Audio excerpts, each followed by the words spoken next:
Very good morning साथियों। तो हम बात करने जा रहे हैं अरबों के आक्रमण की।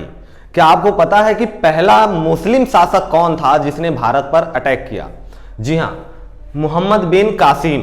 मोहम्मद बिन कासिम वो अरब की तरफ से और मोहम्मद बिन कासिम के नेतृत्व में मुसलमानों का पहला अटैक हुआ था सन 712 ईस्वी में। और आक्रमण कहां हुआ था? सिंध पर। कहां हुआ था? सिंध पर। और सिंध का शासक उस समय दाहिर था। तो भारत पर अटैक करने वाला पहला मुस्लिम शासक मोहम्मद बिन कासिम। ध्यान रखेंगे कि बिन कासिम के साथ एक पीर कासिम भी आते हैं जो कि आपको प्लासी के युद्ध में मिलेंगे सिराजुद्दौला के साथ। यहां पे बात हो रही है मोहम्मद बिन कासिम की। बिन कासिम 712 ईस्वी में, ठीक है। कहां पे अटैक किया था भाई? सिंध पर। और सिंध का राजा शासक कौन था उस समय? दाहिर था। बात करेंगे हम मोहम्मद गौरी की। इसके पहले हम लोगों ने बात किया था महमूद गजनी की।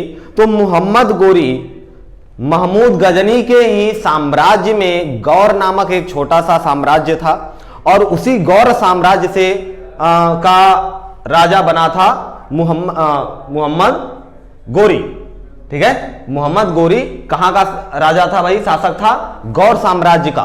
और गौर साम्राज्य गजनी के साम्राज्य का, गजनी साम्राज्य का एक छोटा सा पार्ट था, ठीक। मोहम्मद गौरी का पूरा नाम था शहाबुद्दीन मोहम्मद गौरी और ये 1173 में 1173 में 1173 में ईस्वी में राजा बना था।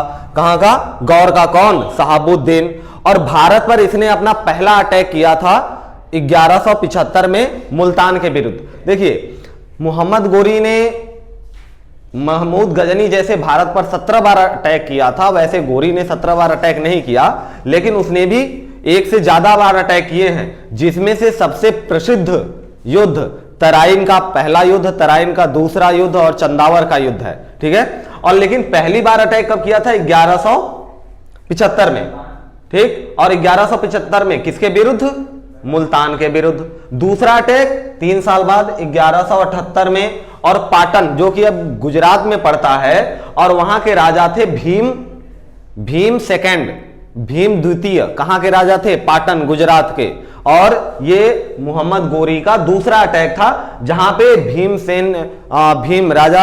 द्वितीय, भीमसेन दूसरे राजा हैं, भीमसेन दूसरे हैं, और यहां पे इनका नाम सिर्फ भीम द्वितीय है। और इन्होंने मोहम्मद गौरी को बहुत बुरी तरीके से हराया। उसके बाद फिर वापस से चला गया और आया 1191 में। प्रमुख लड़ाई की बात करें, प्रमुख युद्ध की, तो पृथ्वीराज चौहान के साथ और जयचंद के साथ इसकी लड़ाई है। और पृथ्वीराज चौहान के साथ तो कहानियां भी प्रचलित हैं। खैर, देखते हैं। तराइन का पहला युद्ध हुआ था 1191 में, जिसमें पृथ्वीराज चौहान की जीत हो गई। और जीत का श्रेय गया किसको? जीत का श्रेय गया था हाथियों को, क्योंकि पृथ्वीराज चौहान की सेना में क्या थी? हाथियां थी।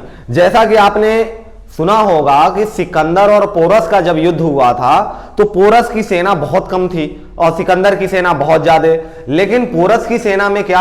हाथियां थी। और हाथी, सिकंदर की सेना ने जीवन में पहली बार हाथियों को देखा था, तो वो देखते ही घबरा गई, इतना बड़ा जानवर कहां से आ गया। कुछ वैसा ही। हालांकि यहां पे इनकी सेना ने पहले से हाथी देख रखी थी, लेकिन हाथियों के सामने घोड़े और पैदल सैनिक चल नहीं पाए, ठीक है। लेकिन दूसरी बार जब अगले साल फिर से मोहम्मद गौरी अटैक करता है, वापस से पृथ्वीराज चौहान की उसी मैदान में, तराइन के मैदान में ही युद्ध होता है। सेकेंड युद्ध के नाम से इसे जाना जाता है, 1192, अगले साल ही। तो इसमें क्या किया मोहम्मद गौरी ने कि लोहे के वो 3 नोक वाले कांटे बनवा लिए। 3-4 नोक वाले कांटे बन गए, जैसे मूवियों में आप देखते होंगे टायर को पंचर करने के लिए यूज करते हैं। तो वैसे कांटे क्या जमीन पे बिखर गए। अब जब हाथियों ने उस पे पैर रखा तो उनके पैर में कांटे चुभ गए।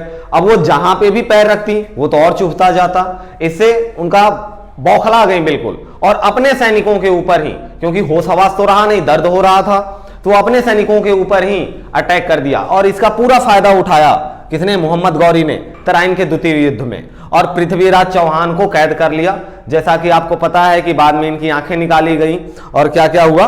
खैर, कहानी उनकी नहीं है, कहानी है गौरी की।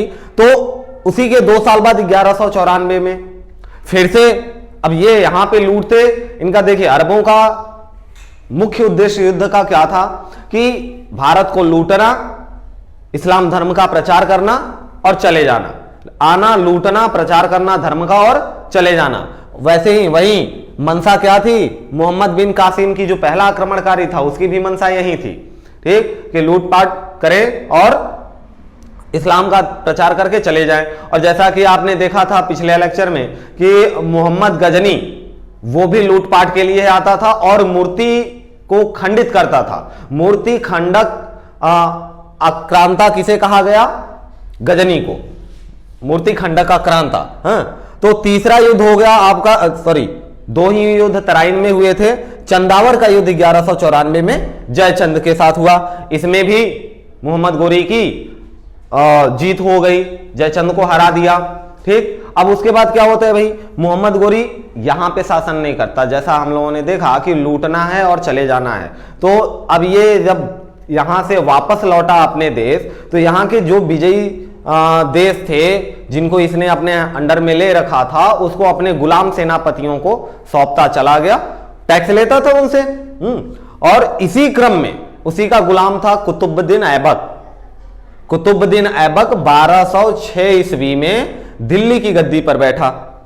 1206 ईस्वी में गुलाम वंश की स्थापना हुई, दिल्ली की गद्दी पर बैठा। और ये किसका गुलाम था? मोहम्मद गोरी का गुलाम था। और मोहम्मद गोरी की हत्या 15 मार्च 1206 में ही कर दी गई थी। और उसी साल कुतुबुद्दीन ऐबक ने गुलाम वंश की स्थापना की। तो आगे बात करेंगे हम लोग कुतुबुद्दीन ऐबक की और फिर गुलाम वंश के आगे भी बढ़ेंगे।